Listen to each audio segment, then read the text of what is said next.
if you do, we want What's one up, cuz? This your boy JB. Hello. Come from the Joe Boys. We gonna talk about grimy hoes, stupid ass What's that niggas. little public broadcasting thing? It's like this. The expressions of Carlos is not necessarily those of people. So it's like this.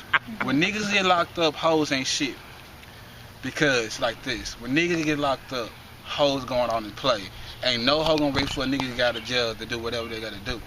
Hold on, dog. How you gonna represent us on some whole shit? It's like, we talking about everything. On some whole shit. You gotta know how to separate the game, man. You know what I'm Do saying? you want to be fam? Yeah, you got women. This my uncle right here, Mark. He old school, so he finna talk to you. Yeah, you got women out here. You got ladies. You know, everybody ain't the same, bro. Yeah. That's like putting us in a boat and saying, "Oh, that's the same." I know me and you ain't just a like player. Sorry, I like it, but I don't want to be like it. So, no, we ain't. We all. I'm just saying, you know, if you gonna represent us in a true form on who we are. We individuals out here. Yeah. It's famous people that came out this same county, just like his low life that came out of it. You know, but you know, Page they'll get a rep within his own. But you know, it's a family environment that I grew up in around here. I'm telling you, there's a whole lot of people on this block that can check me, and I'm gonna respect for the rest of my life, and it's gonna be like that. What we just talk about, protection. I ain't talking about no protection and this is my hood, I die for it. That's stupid. Oh yeah. Just keep it clean. You know what I'm saying? That's protection enough. You know, be right for, look out for the kids and people that's coming up around here and stuff like same way we did you. Right. You know what I mean? Shit, we ain't let you sell no dope around here. Nope. I'd have drug your ass down Kingsland. You thought you could exploit this neighborhood. You know, and every time you tried, you failed. Think about it. I wasn't selling crack, well, but I was selling weed. Crack is a no-no. But it ain't gonna. The point is, we ain't gonna let it be. You ain't gonna be successful around here, man, because this ain't the place for it. And then eventually, you get old enough to realize that. Yeah. You know, to a certain age. You can do this shit anywhere, but you ain't got to do it in your home, in your backyard. You know? Like with people, like what the old heads just told me, wherever you lay your head at, you don't hustle at. You know, right. When your mama, granddaddy, brothers, sisters, all of them stay there. But the good thing is hustle is out your hood when nobody don't know you. It's my niece. She walked these streets. Yeah. So why would I exploit it? You know, that motherfucker got something to say about it, a lot of shit. But the drug dealer is the worst of his kind when he's exploiting his own people out here. I don't give a fuck what he sells. All day. So, I'm, people probably look at me and say, well, you hypocritical now in your old age. Nah, I just see it for what it is. I know it's just a constant, it's a cycle with us, you know what I'm saying? We've been taught to exploit each other for 100 years, so. I grew up out here too. I grew up out here. I came here like in '92. I came here, yeah. Been in Pagedale. You had opportunities. You grew up around here. I grew up. This is my hood. So, I'm from here. It was important to me to make sure that you was walking these streets and it just wasn't buck wild.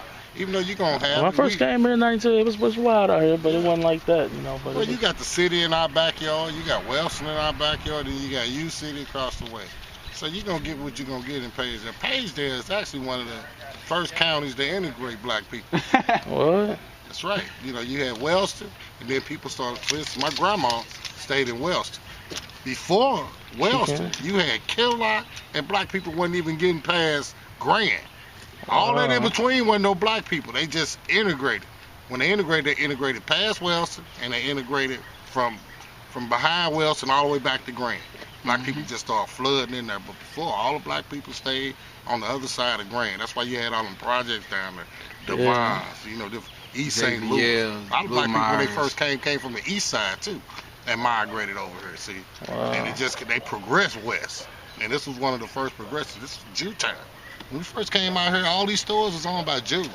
Wellston was owned by Jews, and it was a synagogue, I believe, in Pagedale, right up here where that Culic funeral home used to be. Yeah. There used to be a synagogue back in the day for the Jews, so they were strong in this camp, and slowly you just saw black people kind of migrate in. When we first came through here, there was a white boy named Spicer, was the mayor. And he had about 5 kids, you know what I'm saying? They pretty much ran this country with John Taylor and all them Dagos that was out here already, you know what I'm saying? So they didn't really want to see us come out here and live and do what we do, so it was a little friction there. But, So this is like, back in the day, this was a majority white neighborhood. Yeah, definitely. It was all white. When we first come out here, it was probably half and half, maybe. Maybe, yeah, it's probably half and half. It was just breaking that ground until white people was bailing. If you couldn't bail, you stayed. We had white people that stayed. We had white people that stayed here probably another 25 years after we stayed. What time you went to work? But eventually they left. It was legendary white boys around here that never left. There was a white boy over here working on my nephew's car the other day. What's that white boy name that was over here working on the car the other day? That working on Sheiky's car, they probably fucked it up. What's his name? That been around here forever. Old clean ass white boy. I got that. Maryland brought his ass back around. Yeah, I know who you're talking about. Grave and shit. Nigga ain't see that nigga in hell. Last time I seen that nigga, I was about 12. He was snitching. He had to get the fuck out of here. He was out here that long? Yeah. He been out here a minute since he was a kid. Right. I've been out here 30 years. You 30 years old? Yep. God damn. I'll be 31 this year. So I came here, like I said, in 92. I first moved over here in the hood in 92. I've been out for a minute. I never left. A lot of people them left. I'm still here. I ain't going nowhere. Got the same. We still got the same number from '92. Niggas numbers change like every week, and we got the same damn number. 721 721 72 no 727 721. No, we got all kind of numbers out here, But 863. Yeah, I'm about to say, say cut that out the camera. But it's like your number. Mike Jones, somebody gonna call. They might. This neighborhood go. We got niggas cool over here. We got snitches. We got haters. We got all that over here. But the main people we all look for is our elders. We take care of them and trying to maintain, because if it wasn't for them, nobody wouldn't be here. But so you gotta remember this too. Like, when you've been out here so long, and then you get new people that move in the neighborhood, they might be into drugs. I mean, you can't go to their house and tell them like, hey, you can't sell drugs on my block. So what you do about that? You gotta it's an example, man. And if the block ain't wide open to it, then it ain't coming. But so they bring the people that they had where they were staying that come to the neighborhood. Let me tell you, let me give you some history. See that house right there, that brand new house right there? Yeah. Right here on the corner? Yeah. Used to be a house that my partner, Lil Joe, and them used to live there. When we first moved here. You don't remember Lil Joe and Barry and all them. All right, when they moved out, it's 1984, 83, right? Mm-hmm. So people moved in that motherfucker. Now you think about it, in '83, we didn't even know what fucking rocks was. We out here selling packs all over this motherfucker. So motherfuckers come down here from Detroit. They wrote a book. They moved in that goddamn house. It was cars, goddamn it. I ain't bullshit. Motherfuckers parked all on Kingsland. They ain't even give a fuck, right? We looking over there like, what the fuck these motherfuckers selling? You know what I'm saying? What the hell going on? Now this our block, but these motherfuckers doing something we ain't never seen. Wow. Turned out the one dude that was staying there, he seen me one day, right? And I'm like, I'm in between, do we rob these motherfuckers? What we gonna do with this house? You know what I'm saying? Because they didn't just took over the game.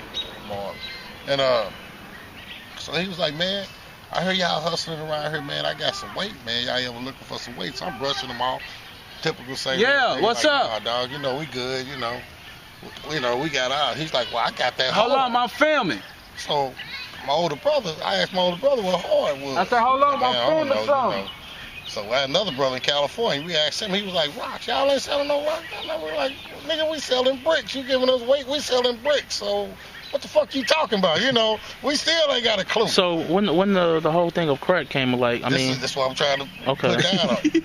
83, 84. So my brother come down here. Dude first give me a pack. And it's hard. I'm trying to sell this shit like powder. I'm smashing it up.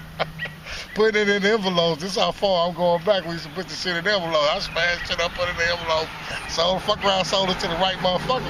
He went crazy, right? Because that's what they was doing. They was cooking it. You know what I'm saying? So he went crazy. You got some more of that shit that was already made up? I'm like, nah, but I'm going to get it, So anyway, we did our homework. Found out what these motherfuckers was doing, shipped their ass right off the block, because, also they got kicked in and everything. But at first, they took the game by storm. They was ahead of us. We didn't know what the fuck. We didn't know that, In other words, a motherfucker bought a pack of cocaine, $25 or whatever. And you might see that motherfucker a couple of days later, he want another pack. But motherfucker buy that shit. If he got 25, you getting every dollar in his pocket before he leaves. He ain't going nowhere. That's what I mean. This motherfucker let me in this house. It was like a motherfucking graveyard in that bitch. Motherfucker was just standing there. I'm walking through that motherfucker looking around like, what the fuck going on? What y'all? And the nigga was like, we smoking cocaine. I'm like, man, I ain't never seen no motherfucker smoke cocaine, you know what I'm saying? Cause I really believe that, like, you know, sniffing was the popular thing back then. Well, sniffing was sniffing what you know, motherfuckers was sniffing and motherfuckers would run that shit, they'd jack it. You know, most money was made off motherfuckers that was jacking the shit. We had never seen the motherfucking rock. Like I say, by the time a motherfucker told us about the rock, I remember having a couple of crackheads that came from out west cooking the shit up for me, because I ain't know how to cook it up. Till I learned how to cook it up myself and save myself some money. But and for the record, let me just say I like your car. This is a nice car here. I believe it's a Cadillac, I believe. Yeah. That's nice.